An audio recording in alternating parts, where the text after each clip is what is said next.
Shortly after President Obama signed this legislation into law, March 23rd, many of my customers, when I went to meet with them and discuss their renewal each year, they were asking an awful lot of questions about health care reform. Well, I had spent quite a bit of time studying health care reform before it passed, and of course since it passed I've spent even more time studying it. And it occurred to me that perhaps getting together in groups like this and giving you the information about what health care reform really is, and most importantly, what it means to you and the business that you have to operate, would be very beneficial.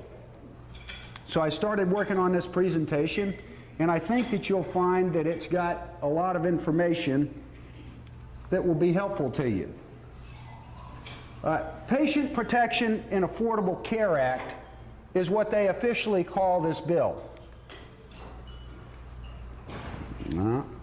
There we go.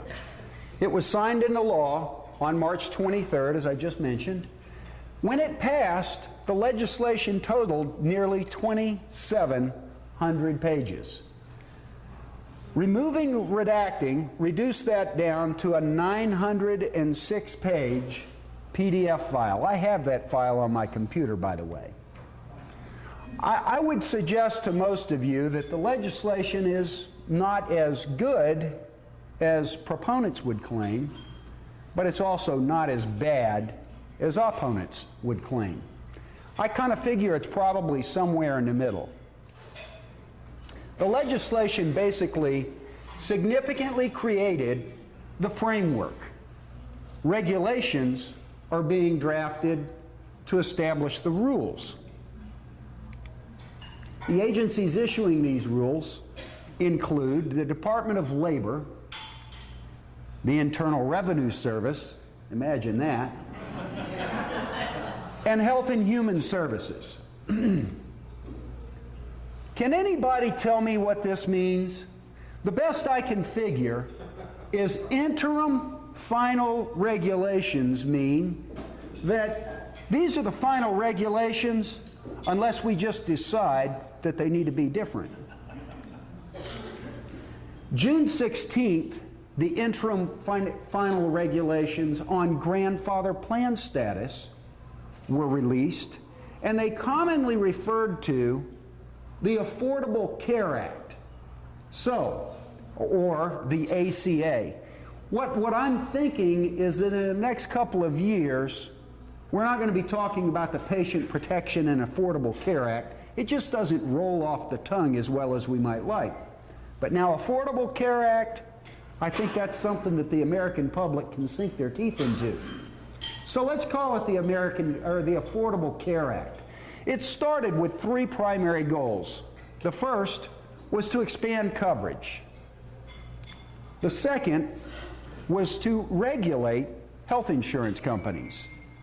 Well, now I got to tell you right off the bat, if this legislation is actually follows through, if it's successful in being sustained and overcoming the court battles ahead of it, it will do both of these things. And as I show you, it's definitely going to expand the coverage, and it's definitely going to regulate the insurance industry.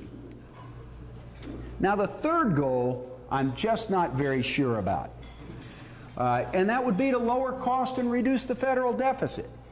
And I would suggest that whether you're for or against this, the jury will be out on that question for at least the next 3 to 5 years. So we're talking about the Affordable Care Act and expanding coverage. The foundation for that expansion is Medicaid. Medicaid currently covers 45 million Americans. Effective January 1st of 2014, they're going to expand eligibility of Medicaid to everybody earning up to 133% of the federal poverty level. That will expand eligibility to 71 million people. Ladies and gentlemen, that's 26 million people all by itself.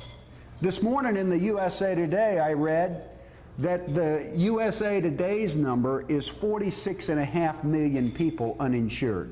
So we've already erased 26 million just expanding Medicaid.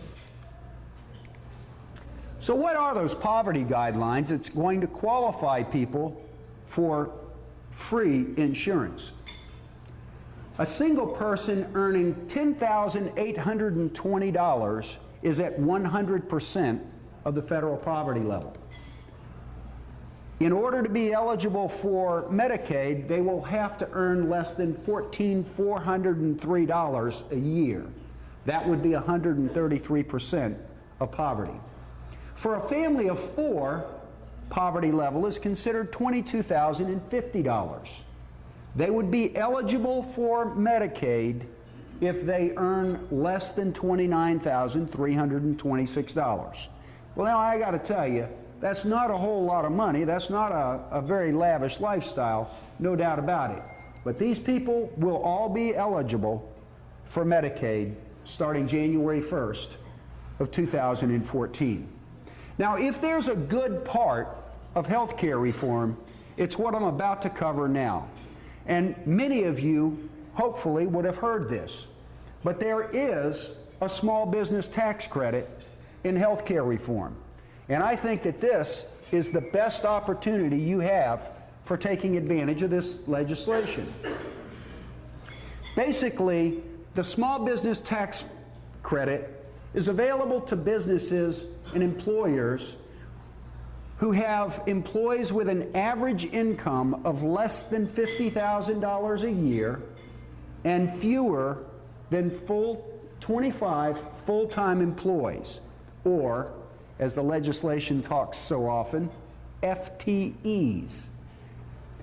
FTE stands for full-time employee, and a full-time employee, according to this legislation, is one that works 2,080 hours a year, or 40 hours a week. The most that you can count for average, coming up with your FTE count, is 2,080 per year per employee. So if you've got a 2,500 hour employee, you're only going to count 2,080 for that employee. Part-time employees will also accumulate towards full-time status. So if you've got 2 part-time employees that work 1,020 hours each, or 1,040 hours each, they count as 1 full-time employee. For the small business tax credit, owners and immediate family members are excluded from the calculations towards the full-time employee count, the FTE count, average income calculation, and this is very important because typically the business owner takes all of the risk. The business owner goes without a paycheck when there's no money in the account. So darn it, if they make a little bit more money, they're not going to raise the average income. It's not going to be part of the calculation. And of course, we're not going to be able to count employer premiums. So the owners of the company and the family members, immediate family members of the company, their premium is not eligible for the tax credit. So what is the tax credit? I got to tell you, it's very significant. It's up to 35%.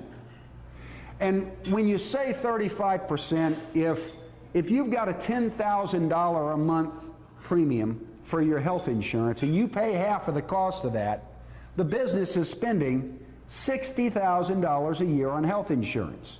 And if you qualify for the maximum credit, that would be 35% of that $60,000, and that's a credit towards taxes due for that business.